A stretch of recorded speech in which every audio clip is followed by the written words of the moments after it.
Entre Bamako et Moscou, la coopération ne se limite pas qu'au domaine de la défense, elle va plus loin.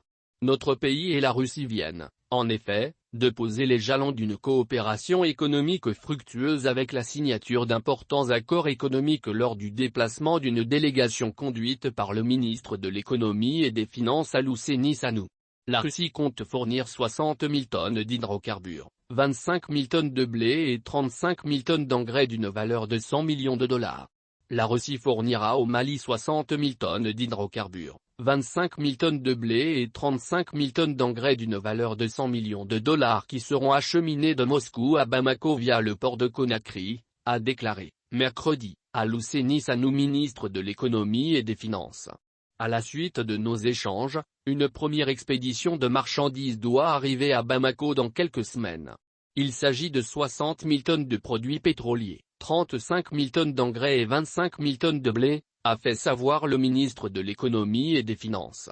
Alouseni Sanou souligne que cette première expédition doit permettre de tracer toutes les autres difficultés liées aux opérations de commerce entre le Mali et la Russie.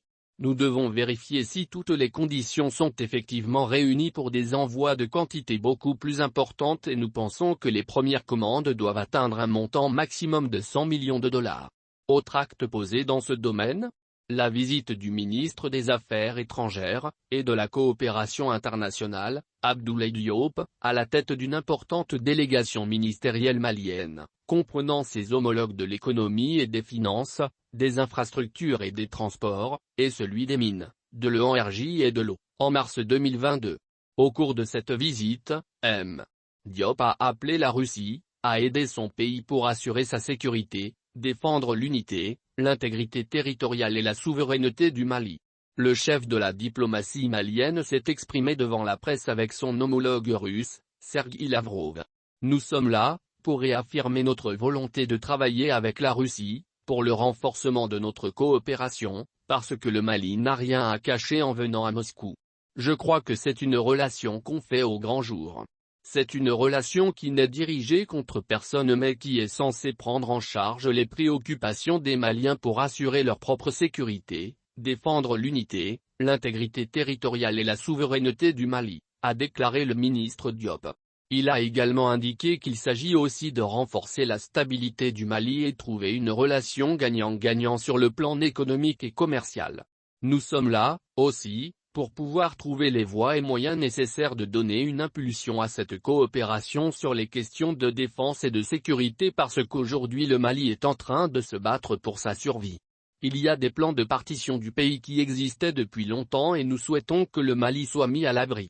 Ce que nous attendons de la Russie qui est un partenaire pragmatique, réaliste et qui a su faire preuve d'efficacité dans le cadre de la lutte contre le terrorisme dans d'autres théâtres d'opération. Nous souhaitons pouvoir compter sur les appuis que nous avons demandés sur le plan des équipements militaires, de formation et de tous les moyens qui permettent à nos forces de défense et de sécurité d'être les premiers responsables de la sécurité du pays, a affirmé Abdoulaye Diop.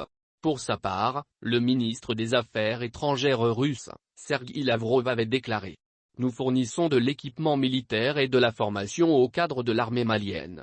Cette coopération entre la Russie et le Mali vise à soutenir la capacité de défense du gouvernement malien face à la menace terroriste qui se maintient. Nous allons faire tout ce qui est possible pour éviter que la menace terroriste pèse sur la structure de l'État du Mali. »